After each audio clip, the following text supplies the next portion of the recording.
Hola chicos y chicas, la clase pasada entonces estuvimos viendo lo que es la poesía hebrea, esa poesía que es resultado de la manifestación de sentimientos a través de un lenguaje para poder dar gracias a Dios por lo que él hacía o para darle honor y para darle una exaltación a Dios por lo que él era. Vimos entonces características importantes como su estilo adornado y elegante, la importancia de repetir las ideas para que se memorizaran de una manera más fácil y cómo esta poesía era el resultado de los sentimientos, de las pasiones y de lo vivido por aquellos que hicieron uso de este estilo literario. Existen entonces tres tipos de paralelismos hebreos. El paralelismo hebreo es el nombre con el que se le conoce entonces a la poesía, pero existen diferentes formas de hacer poesía hebrea. Lo primero que hay que entender es que los versículos de la Biblia están trazados por una continuidad, y esta continuidad consiste en expresar significados a través de ideas. Consiste en expresar significados a través de las palabras. Entonces, lo primero que debemos entender es que existe el paralelismo sinónimo. ¿Y qué es el paralelismo sinónimo? Es cuando hay una idea que se repite con palabras distintas. Es decir, consiste en expresar dos veces la misma idea, pero con palabras que sean sinónimas. Recordemos que lo sinónimo tiene que ver con las palabras que, aunque están escritas de manera distinta, dan un significado igual, ¿cierto?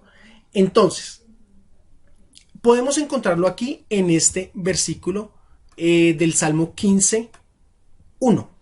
Y dice: dime, Dios mío. Esta es la primera idea. ¿Cuál es la segunda idea? Hace una pregunta al salmista: ¿quién puede vivir en tu santuario? ¿Quién puede vivir en tu monte santo? Cuando nosotros nos damos cuenta de la estructura de este paralelismo, nos podemos percatar de que la primera idea y la segunda idea dicen lo mismo, pero con palabras distintas. Es decir, ¿qué quiere decir el salmista? ¿Quién puede acercarse al lugar donde vive Dios? ¿Quién puede acercarse al lugar donde se encuentra la plenitud de Dios? ¿Y cuál es ese lugar? Ese lugar se llamaba santuario. ¿Y por qué? Porque era un lugar santo. Ese mismo lugar se puede expresar a través de esta palabra monte santo. ¿Por qué? Porque recordemos que es muy difícil escalar montes muy pero muy altos. Entonces, para ellos el cielo se encontraba mucho más allá del monte más alto. Entonces, ¿quién se puede acercar al monte de Dios? ¿Quién se puede acercar al lugar donde Dios vive? Además, que ese lugar es un lugar santo. Entonces podemos ver que aquí las dos preguntas se relacionan y tienen la misma idea. En el Salmo 148:1 hablamos de las siguientes ideas. Dice: alabado sea el Señor. Alábenlo al Señor desde los cielos. Alábenlo desde el firmamento. Estas tres ideas tienen una continuidad y expresan las mismas, no las mismas palabras, pero sí expresan el mismo significado. Alabar, recordemos, significa dar gracias a Dios. Entonces aquí está diciendo: démosle gracias al Señor, démosle gracias desde los cielos, démosle gracias desde el firmamento. Los cielos y el firmamento expresan el mismo significado. Se está refiriendo a lo que nosotros podemos ver cuando levantamos nuestra mirada y vemos hacia los cielos, ¿cierto? Y en las tres dicen que le demos gracias a Dios. Recordemos que el firmamento es aquella parte del cielo que nosotros podemos ver a simple vista, y cuando hablamos de los cielos, pues estamos hablando de toda la plenitud de los cielos.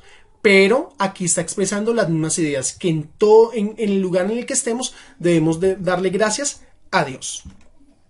En el último versículo que podemos encontrar aquí, vemos entonces dos ideas, ¿cierto?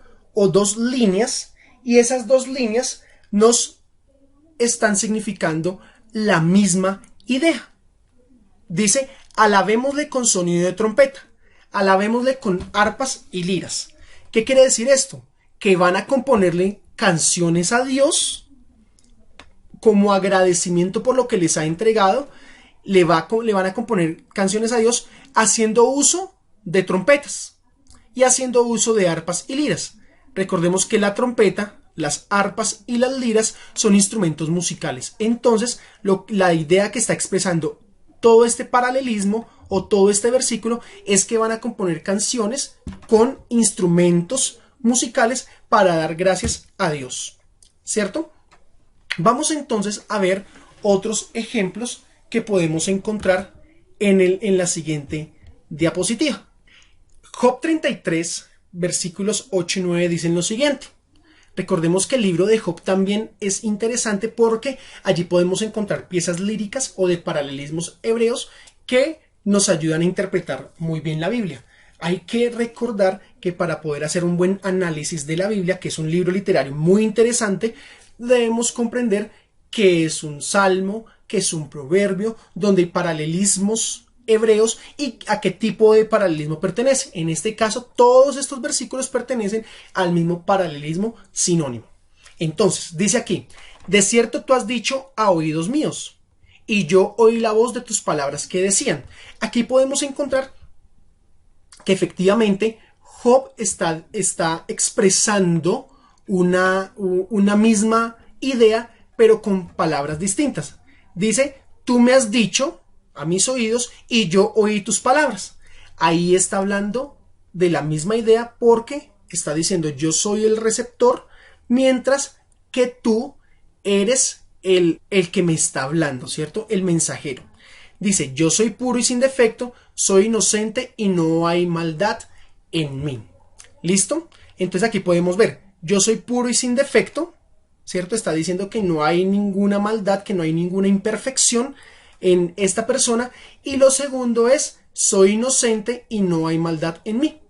Este es un versículo en el cual los amigos de Job le están reclamando a él por lo que él está viviendo, ¿listo? Pero entonces miren esto, yo soy puro y sin defecto, soy inocente y no hay maldad en mí. Están diciendo que él creía que era un hombre perfecto, ¿listo? Bueno, son las dos ideas en el mismo, perdón, es la misma idea en las dos líneas del versículo. Y por último, el versículo de este salmo dice, los cielos cuentan la gloria de Dios y el firmamento anuncia las obras de sus manos.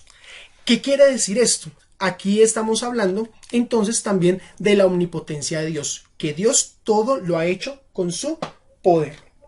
Entonces miren lo siguiente, en la primera línea decimos que los cielos muestran el poder de Dios.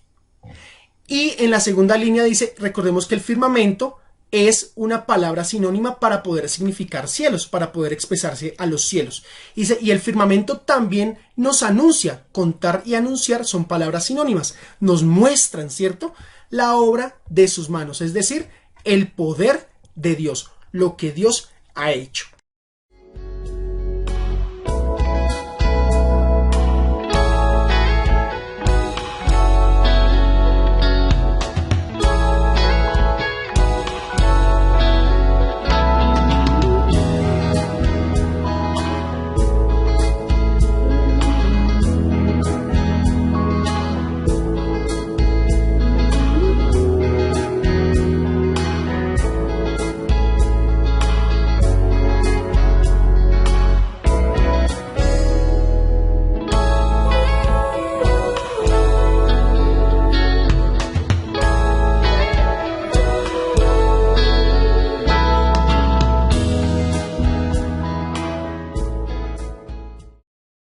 Para la siguiente clase vamos a ver entonces los otros tipos de paralelismos.